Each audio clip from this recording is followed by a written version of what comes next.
वहां पर उनका पाया जाता है। देखिए रेखीय प्रसार गुणांक केवल अपन किसकी बात कर सकते हैं, देखो द्रव्यों का कोई एक विमा नहीं होता ना द्रव्यों की विमा, इसी तरह से गैस की भी विमा नहीं होती।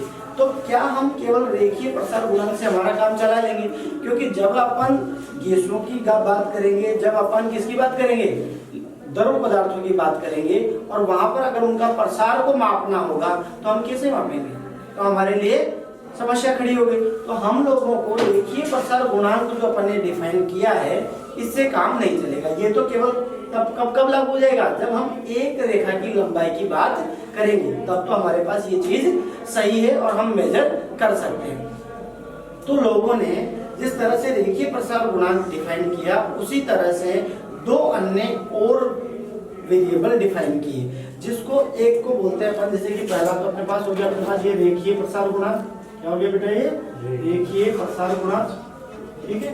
इसको अपन अब क्योंकि हमारे पास दूसरा हो गया क्षेत्रीय प्रसार गुणांक, या अपन इसको बोलते हैं क्षेत्र प्रसार गुणांक, क्या बोलते हैं बेटा इसको, क्षेत्र प्रसार गुणांक। और तीसरा हो गया आयतन प्रसार गुणांक, क्या हो गया बेटा, आयतन प्रसार गुणांक। अच्छा अब ये बताइए मुझे कि हम जिस तरह से रेखीय प्रसार गुणांक को डिफाइन करते हैं, क्षेत्र प्रसार गुणांक को कैसे डिफाइन किया जा सकता है। देखिए हर चीज की एक परिपाटी होती है, उसको डिफाइन करने का एक तरीका होता है, और हम हमेशा उसी को फॉलो करते हैं।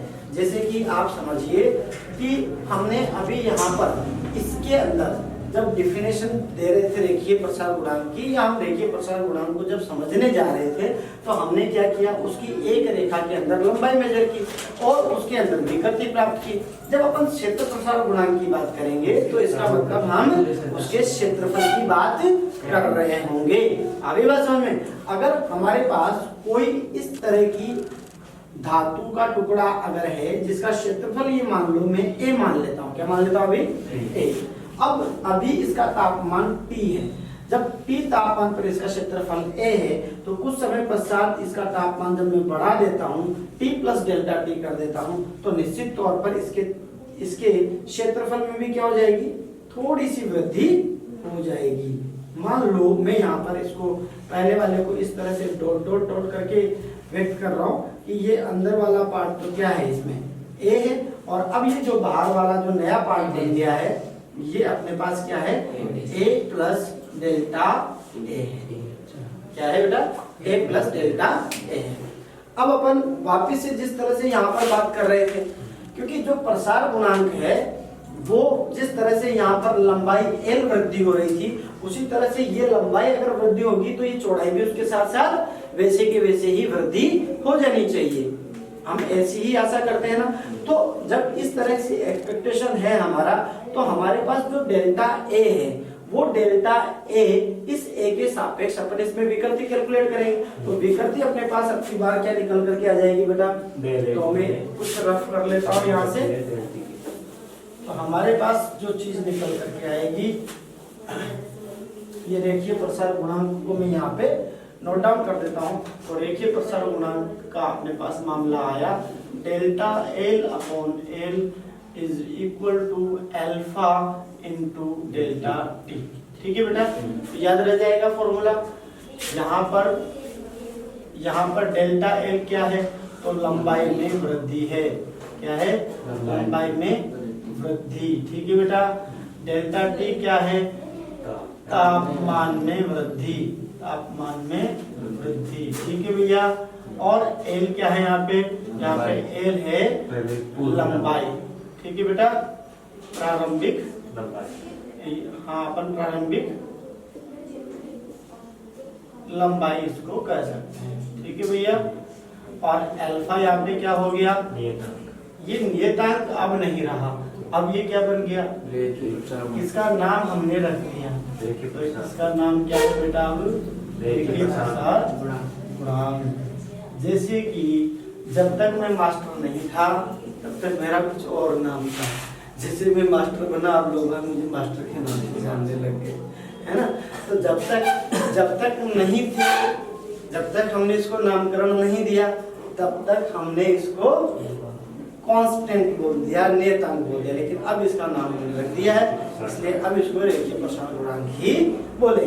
हाँ रे भैया, सही के बाद तो अब अपन क्षेत्र प्रसार गुणांक पर वापस आ जाते हैं। देखिए क्षेत्र प्रसार गुणांक में हमने देखा कि कुल क्षेत्रफल में कितनी वृद्धि हुई, डेल्टा है। अगर मैं इसी तरीके से अगर काम को बढ़ाऊं आगे तो अपने पास क्या हो जाना चाहिए, डेल्टा ए अपॉन ए इस समानुपाती होना चाहिए किसके पर, इसके डेल्टा टी के, इसके समानुपाती होना चाहिए। और ऐसा का ऐसा सिस्टम चलता है तो डेल्टा ए अपॉन ए बराबर वापिस से अपन अल्फा, क्योंकि एक प्रजाति हमने तैयार कर ली, ठीक है। तो इसको अब थोड़ा सा डिफरेंशिएट करने के लिए मैं, क्योंकि इसका दूसरा भाई पैदा हो गया है, ठीक है। पहले हम आपको कहते थे कि भाई ये फला व्यक्ति की औलाद थी, ठीक है। अब क्योंकि 2 बच्चे हो गए हैं इसलिए अब उसका दूसरा नाम रख दिया जा रहा है, ठीक है। तो पहले वाले को बोल रहे हो कि ये अल्फा एल है, अब अपने पास ये अल्फा ए बन गया, ठीक है। अल्फा ए इंटू डेल्टा टी, यहाँ पे डेल्टा टी क्या है, डेल्टा टी है अपने पास ताप में वृद्धि, ठीक है। अल्फा जो ए है वो बन गया क्षेत्र प्रसार गुणांक। कोई डाउट है क्या भाई, सही है ना। देखो अब मैंने नहीं बताया अभी आपको नाम कि इसका नाम क्या होगा, लेकिन आप खुद ही बोल पड़े कि इसका नाम क्षेत्र प्रसार गुणांक होगा, क्योंकि ये काम वैसा ही कर रहा है। देखिए नामकरण की जो पद्धति है ना, ये इसी परिपाटी पर आधारित है। आप जैसा काम करते हैं वैसा ही आपका नाम हो जाता है।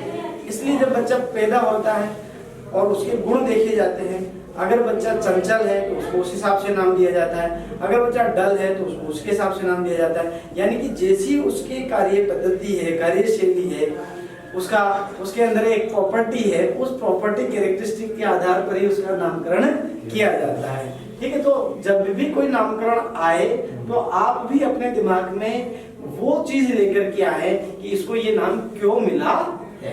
अगर ऐसा करेंगे तो कनेक्शन जल्दी बनेगा, चीजें जल्दी याद होगी और बहुत आसानी से होगी, रटने की आवश्यकता नहीं पड़ेगी, ठीक है भैया। चलिए तो हम बात कर लेते हैं हमारे इस पॉइंट पर। डेल ए यहाँ पे क्या है, क्षेत्र प्रसार गुणांक है, और ए अपने पास यहाँ पे ये तो अपने पास क्षेत्रफल में वृद्धि है, क्षेत्रफल में वृद्धि, ठीक है भैया। और ये अपने पास इसका क्या है,